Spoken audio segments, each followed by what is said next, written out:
Good morning, guys. And today we're here in Torino.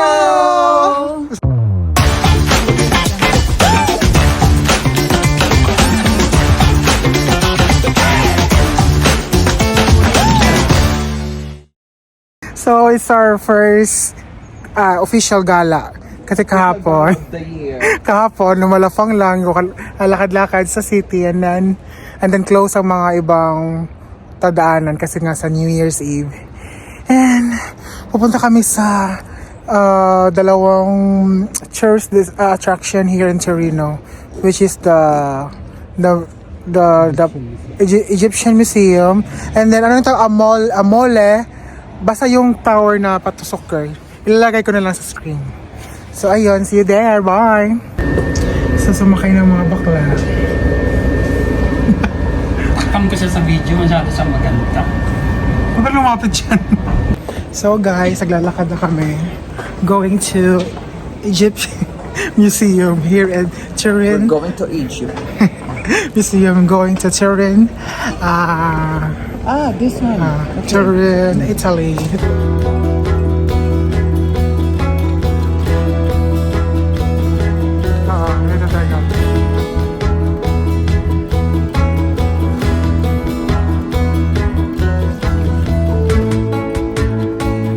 Guys, unfortunately, the Museo de Egipcio is full na.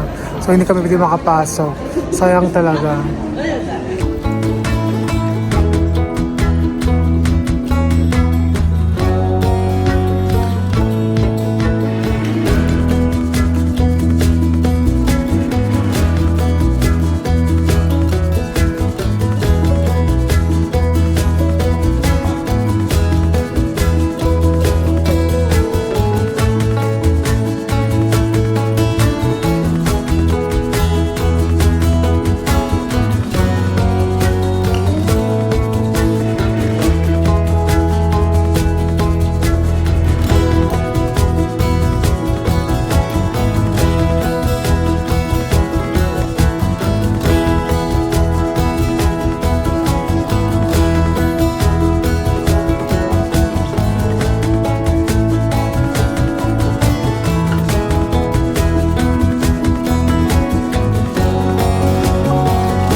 Welcome back again, guys. Today, we're here at Palacio di Colonciano.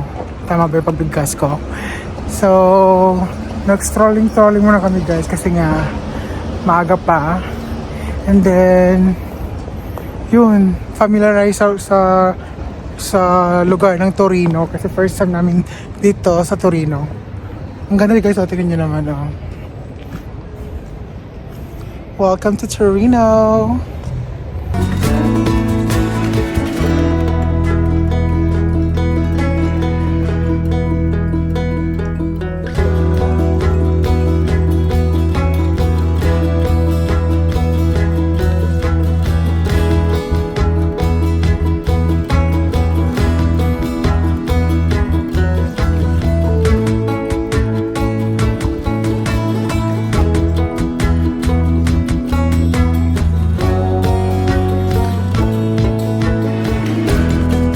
So guys, tapos na kami kumain ng lunch namin.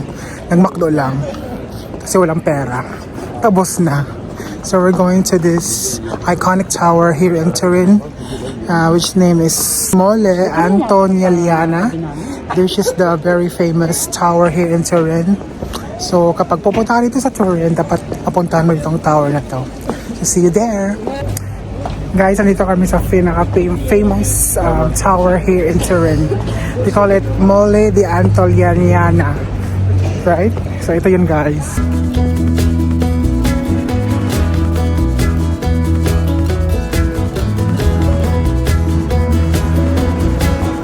Guys, andito yung pinakamalapit ng tower. Ang ganda niya. Very iconic.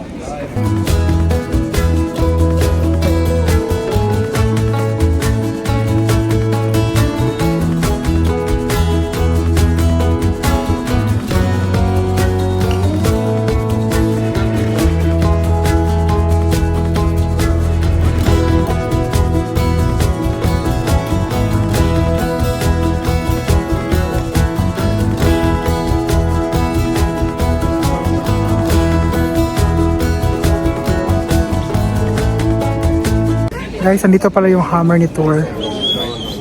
Hinahanap namin. Nandito lang pala nakalagay sa Torino.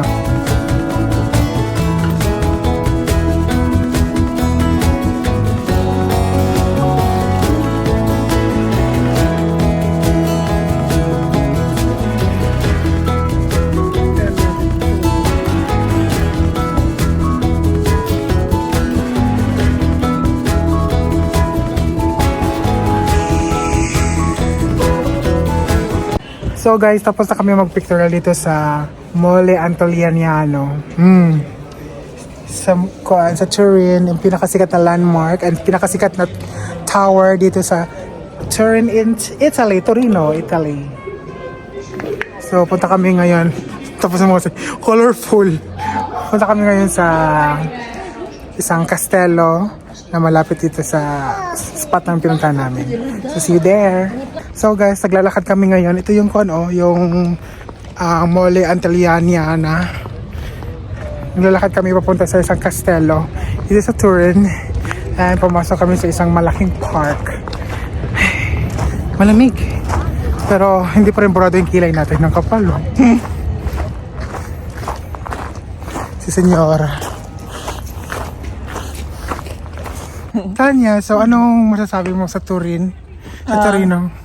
No comment. Bakit? hindi ba nakabingwit? Mga zero, hindi kami na char lang. Mukha mo mamaya, di ba? Wag.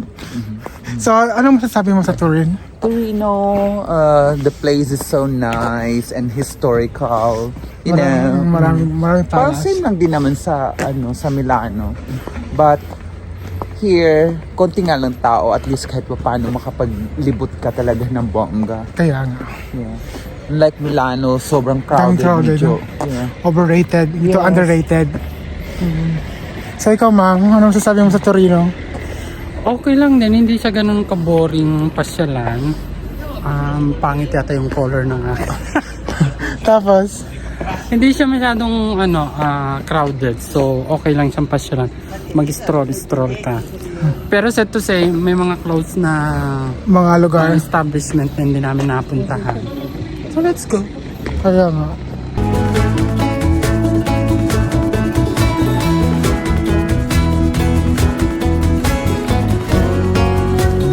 Ragazzi.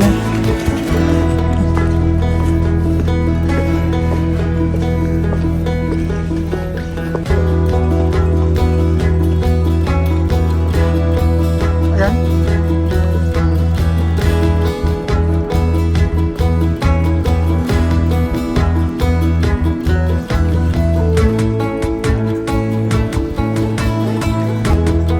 Close na.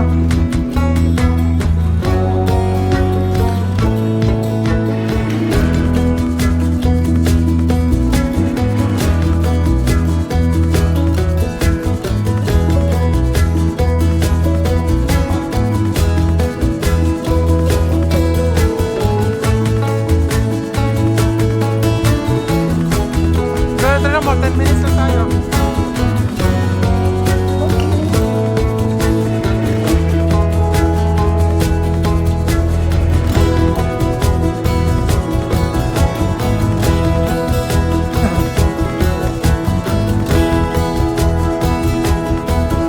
So ayun guys, natapos na yung short vacation namin dito sa Torino.